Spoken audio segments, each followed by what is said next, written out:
Here's check on stories we're following for you today on Robin Hood Radio. Another cold morning out there this morning at 11 degrees at 67 Main Street on the Green in Sharon as of 6 o'clock in the morning. Our forecast for today from Dan Henry, chilly with increasing clouds, low in the 30s. Tomorrow, chilly, plenty of sunshine though, in the 30s. On Wednesday, mostly sunny, a bit breezy, near 40. And then on Thursday, more sunshine, not as cold. Temperatures actually getting into the upper 40s.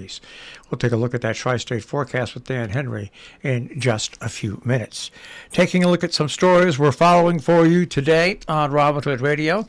Out of North Canaan, a story by Bridget Ruthman in the Republican American as COVID-19 ravaged the population in 2020 and the roster of first responders dwindled. EMS Chief Bill Manasseh in North Canaan had a problem unprecedented in the North Canaan Volunteer Ambulance Corps' 44-year history, and that was how to continue providing reliable medical care, a requirement attached to each state's primary service area license that allows for care and billing in a degested area.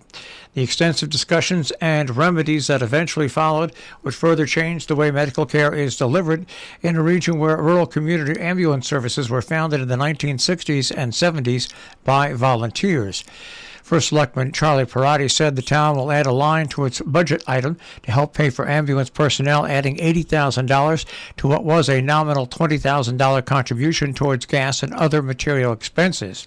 Paramedics trained to advanced life support level and able to administer potential life-saving drugs and procedures such as rapid sequence intubation will be locally based through a contract with Hartford Healthcare in the incoming weeks. Previously, paramedics were hired on a per diem basis here or summoned from the Dutchess County, New York, as needed.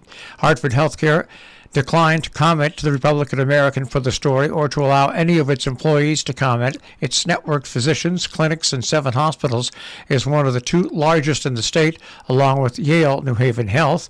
Not all of the region's ambulance services see the need to pay staffing in the near future, but for now, at least, they try to defend the autonomy of community-based volunteers. Well, the word spread pretty quickly around our northwest corner area. The famous covered bridge in West Cornwall was closed, and it will be closed for a week. A truck left it damaged. A pickup truck pulling cargo was above the height limit when it drove through the covered bridge in West Cornwall on Friday morning.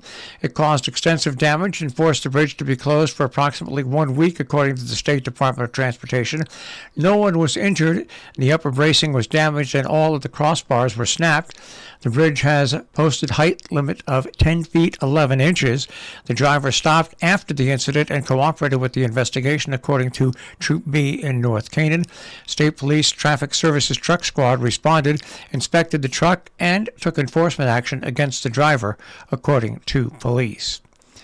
A story out of Norfolk. Norfolk selects a bid for affordable housing project at Haystack Woods.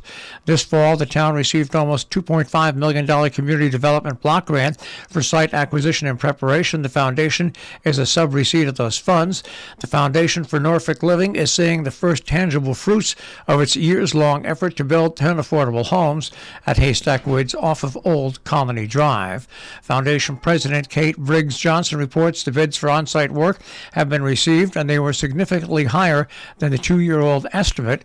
Quote, when we discussed the bids and shortfall with the Department of Housing, they agreed to give us the balance, end quote. The town selected low bidder Guerrera's Construction Company as Oxford, a firm the town has worked with successfully in the past to do the work. The contract has not been finalized yet, according to Johnson, but that should happen quickly, and they would like to start the work soon.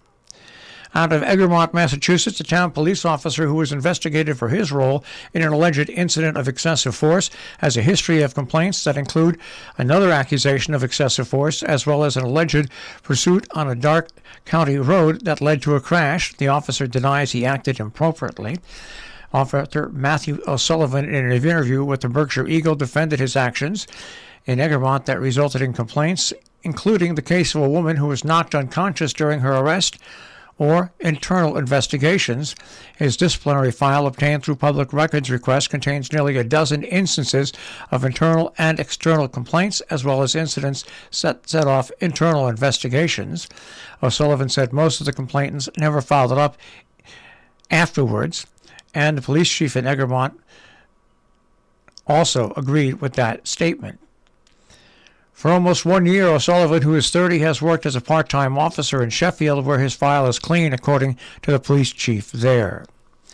Well, some things are going on in our area this coming weekend. Crescendo presents a story of hope in the voice of the new world. That's coming up December 29th and 30th.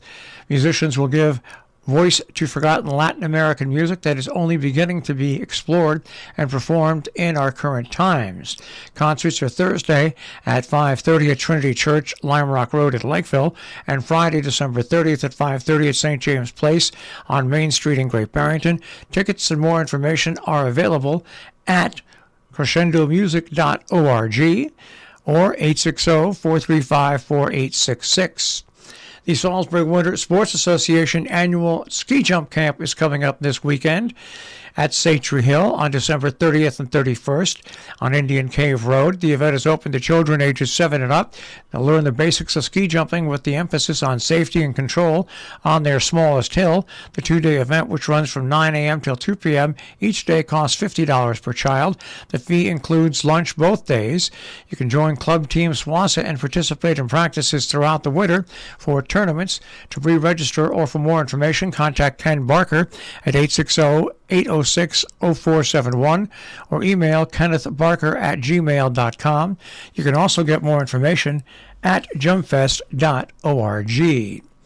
The Mahawi Performing Arts Center on Castle Street in Great Barrington presents a concerto showcase on Saturday at 6 p.m. Tickets are available at the venue box office and online.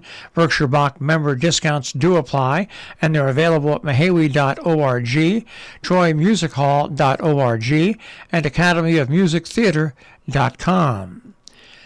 Schools in Region 1 need substitutes and are hosting 3 sign and sub events in January to onboard new subs. If you're retired, home from college, a mother, or school-age children, it's perfect.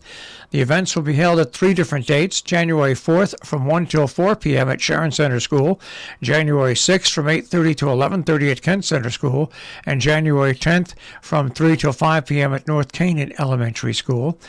All that's required is you bring 2 forms of ID. You can fill out the application in advance or on site at the event, and they will interview immediately, and you will be done with that process. Our business brief, which we're not being held today because, of course, it comes out of the weekend, is underwritten by Morgan's at the Interlaken, interlakenin.com. You'll also find them on Facebook and Instagram, and also underwritten by our good friends at Salisbury Bank, salisburybank.com on the web. We'll take a look at our tri-state forecast. That comes your way in just a few minutes.